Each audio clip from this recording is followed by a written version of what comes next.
one of the most difficult jobs in Nigeria or in the world today is speaking for or trying to defend the APC federal government. You know, life is a people, a time. Yeah, but you haven't answered. You haven't defined the time. You haven't gotten to the answer of my question, which was that what Mr.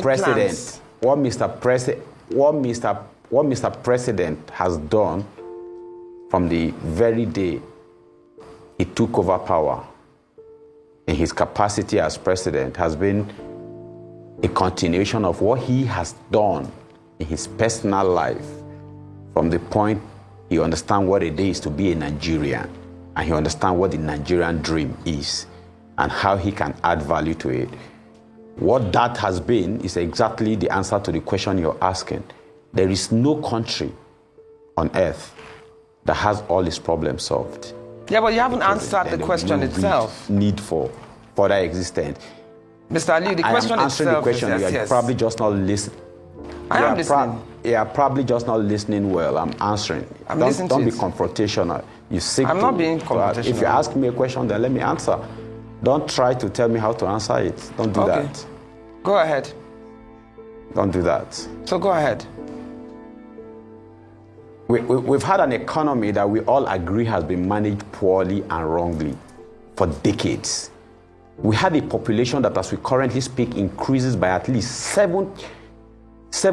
A child is born within 7 seconds. That's an increased responsibility, and we think we have enough oil. The highest amount of oil we've ever pumped out was in 2006 or sometime 2007, 2.5 million barrels per day. We can't even do that now as a result of lack of efficiency and effectiveness.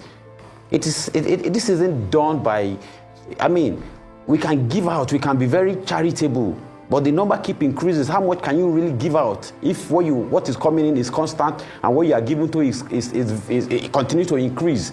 We need to find ways to ensure that we are able to use the resources we have, the fixed resources, to meet our insatiable need and insatiable wants, which means we are going to have to apply knowledge, which is where we are stuck on as a people.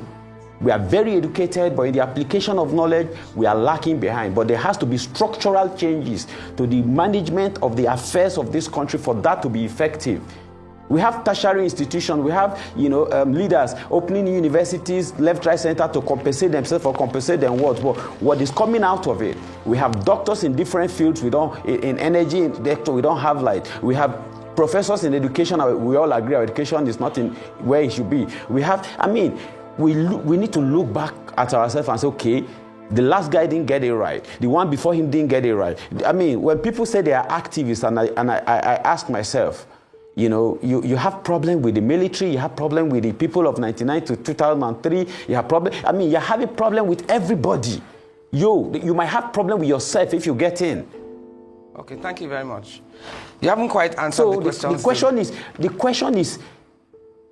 The question is, it is not what the country is going to do for you, it's what you will do for the country.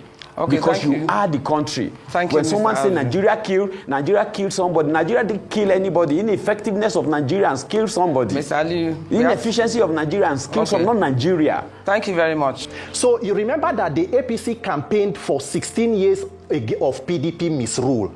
In fact, this president was part of a protest called Occupy Nigeria when the then President Jonathan was trying to remove fuel subsidy, which he eventually have removed today, and yet the devil is in the detail in terms of implementation of sanitizing the oil sector and NNPC.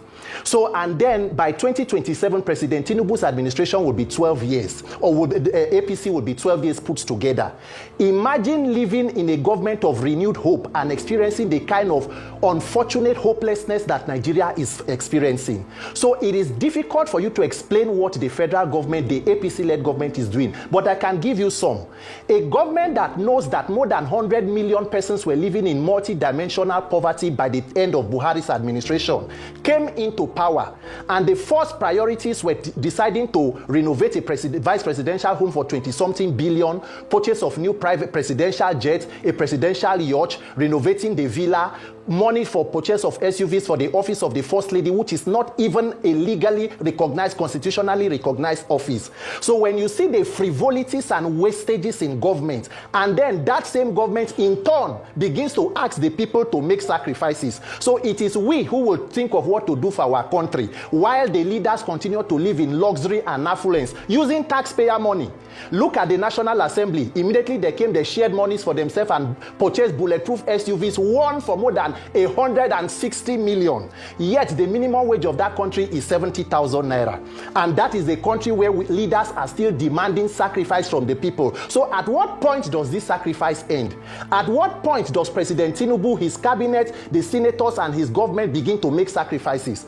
The president is a former governor. He's on life pension from Lagos State. The vice president is a former governor. The Senate president is a former governor. So with all the resources that are shared, 60% of Nigeria's corruption is administrative. Inflation of government contracts, budget padding. Who is sanitizing and fighting that corruption? But you cannot say anything because the government does not even feel beholden to the people. And that is why no matter how much Nigerians continue to cry, it falls on deaf ear. Why? Because they know that the electoral system can still be manipulated to rig people back into power, using also the Nigerian judiciary. So if I have the ears of any Nigerian politician right now, I will want them to know that power is transient. You cannot be in power forever. If you don't leave power, power will leave you. Nigerians are not demanding for too much. We only need a country to live. As a Nigerian youth demanding for a better country, I'm not a criminal. There are known criminals that are not being attended to. But once you voice out against the government, they come after you.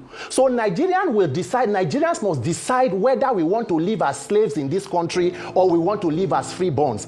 And that is why I'm telling you that this 30-day challenge must not end with just the 30-day rant. There must be maximum civil pressure on the authorities. Number one, we must reform our electoral process. That is the backbone of corrupt politicians. They know that they can meander their way into the public office without consequences and accountability. So if I'm talking to Nigerian politicians, I'm telling them, your time is up. You either do the right thing for this country, or a generation of young Nigerian leaders will wake up and will succeed where you people have failed woefully and continue to fail us. Because Nigerians are hungry, Nigerians are dying, the tension is palpable and the frustration, and the leaders are completely detached from the reality. It is unfortunate, but we as Nigerians must find the wisdom and the courage to fix these institutions, or else we continue to remain victims of these institutions. Look, without mincing words, let us be very honest.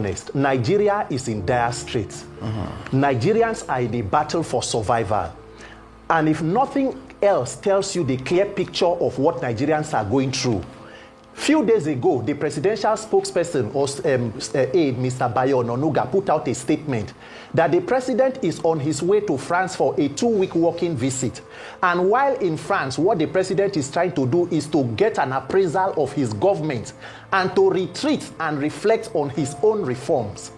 Meaning, after spending money in 2024-2025 budget to renovate the presidential villa, the vice president's home, the president's house in Dodan Barracks in Lagos, and the vice president's home in Dodan Barracks, buying private jets, and in a country of 774 local governments, the commander-in-chief does not have a proper location in Nigeria to reflect. But the president jets out to reflect about his policies from a foreign country.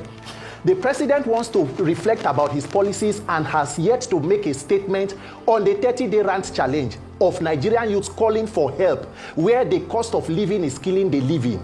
Tomorrow it is Uromi killing. Next tomorrow it is Benue, it is Ondo, it is Plateau. What exactly is going on in Nigeria is an outright lack of accountability. And that is why for this 30 days ranting challenge, it will not just end with ranting, it must be backed up with action. Nigerian youths need a system, an electoral system that can guarantee free, fair, credible, and peaceful elections so that you can be able to elect proper leaders. And that is what my own call to the president is.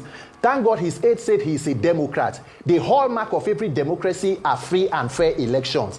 The president has to commit to that process in 2027, where people will not be beaten out of polling units like it happened in Lagos in 2023, so that Nigerian youths can begin to live and not just exist or struggle to survive.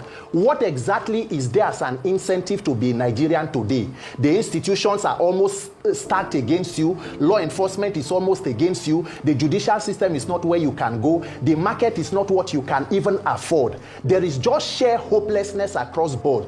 And that is what you are seeing us do in these 30 days. And if anybody as a leader is listening, then they should be taking practical steps to resolving these issues, most importantly, guaranteeing a free, fair, and peaceful process in 2027, and that is what we must ensure.